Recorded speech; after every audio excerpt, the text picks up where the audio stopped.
So now we'll start talking about eating in week 4. Eating is kind of a necessity for us to maintain our life, and we all know that, and it's something that we do so naturally.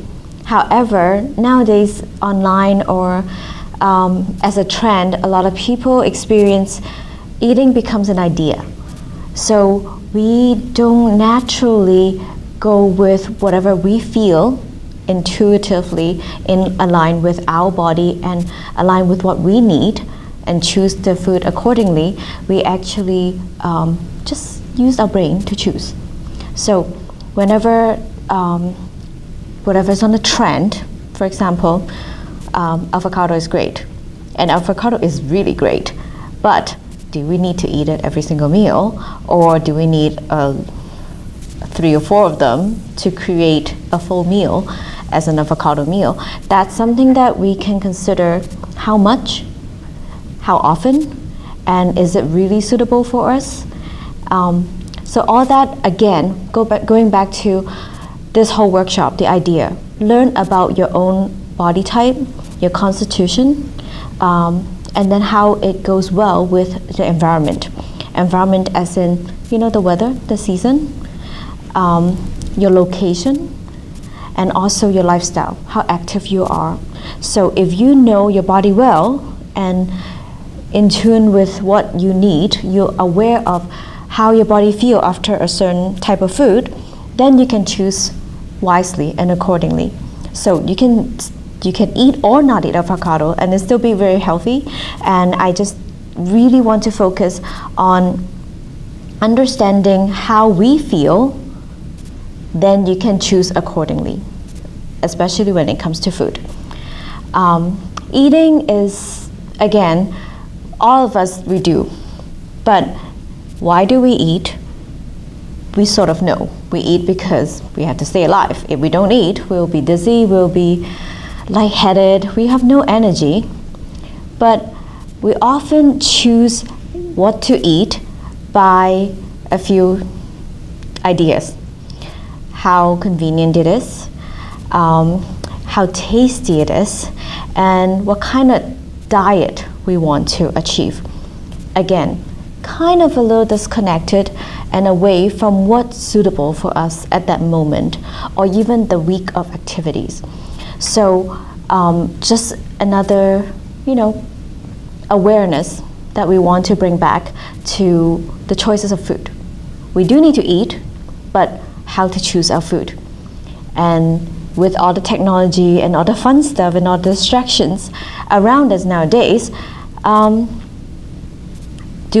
besides the taste, what is actually in the food, what kind of nutrients that we could obtain, and more importantly, again, back to week 2, how fast and how easy your body absorbed in those nutrients.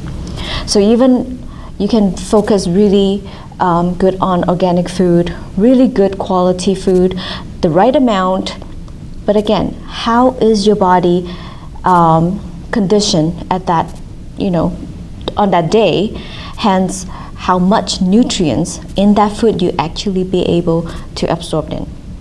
All the labels are standard. If you eat from the cereal box, it will have this amount of calories, this amount of carbs, this amount of sugar, protein, however is on the label, and how great the ingredients are.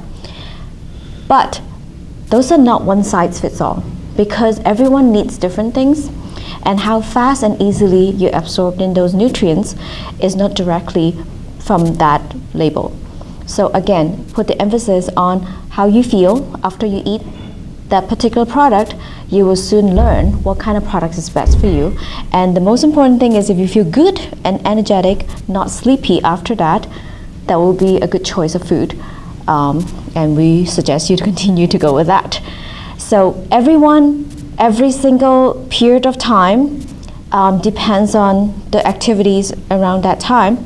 We should eat accordingly to those criteria, and then we can easily gain health and nutrients from that. Another point that I want to point out, recently there are a lot of news online having people making ridiculous judgment. You know, for example, the airlines, the multiple airlines are on the news, and they all have interesting stories. It makes you wonder why those people making decision that way. Why does it have to be so drastic, the measures? I was joking to my husband that they are malnutrition, and my husband laughed because he thought I was joking. Really, if you really look into the diet on North American people, we are full, our stomach is full, but we are starving inside. So we eat daily. We can have a big meal, you know, with big portion of fries, big burger, a big size of, you know, pop or drink. We are really full in our stomach, but because it's highly processed, is highly polluted with pesticides and whatnot, it's hard for us to digest. Again, absorption. How much can you really take those nutrients, even though it says on the label, and absorb into the body? Your body takes a long time to try to break down those food. How much are those actual nutrients? So if we're going back to why do we need to eat to sustain life, is this serving that purpose? We are eating just for the sake of eating. We're eating because they said it's good, but continuously, if we, for a month or two, maybe okay, but without putting your your focus or aware of what's going on during your daily life food because it's convenient, we start losing a lot of nutrients, and we're walking with an empty stomach. We're walking empty as a zombie. So it won't be as ridiculous if you understand that point, why those people actually making judgment and decisions that way. Because when you're tired, when you're hungry, when you're undernutrition, when you have so much and so many bodily functions that's not doing what they're supposed to do, or this lifestyle problem that we actually suffering from, but blindly accept as this is just, you know, a city lifestyle, then it will lead to no energy, irritation, lack of sleep, hence ridiculous decisions. So that's just something very recently, but also is a great reflection on what we do to really help us to create a more harmonious way.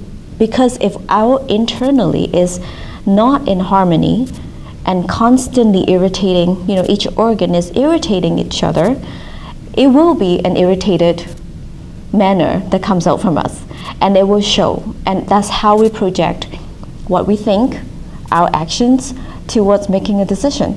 And that's the reason why we always have questions, but we don't really have an answer, because it's so subtle. We thought we eat, but have we actually? So those are the things that I kind of want to talk about during the workshops, and again, bring it back to what kind of food is good for us, and what type of food, and however long that is usually take in order for us to benefit from the greatness of that program.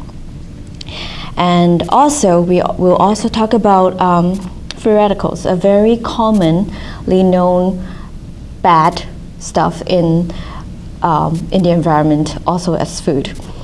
Free radicals is basically a substance that interfere a normal functioning of your body. So anything that's bad, we call it toxin, aka free radicals. And how do you combat free radicals or antioxidants? So a lot of people know the name of antioxidants, but we will talk deeper into what kind of food has the highest antioxidants, and again, the absorption. If you can absorb those food properly, your body naturally produces antioxidants from your immunity, which is a natural process of your bodily function. And then antioxidants that naturally produce in your body as an immunity is hundreds and thousands times more powerful than whatever you obtained from an orange. So those are the key. How do you utilize the most out of the food that you intake, and then make the best out of it to help you to sustain a healthy body? All that will be talked about in the week 4. So I will continue for food energetics, something actually really fun on week 5. So we'll stay tuned.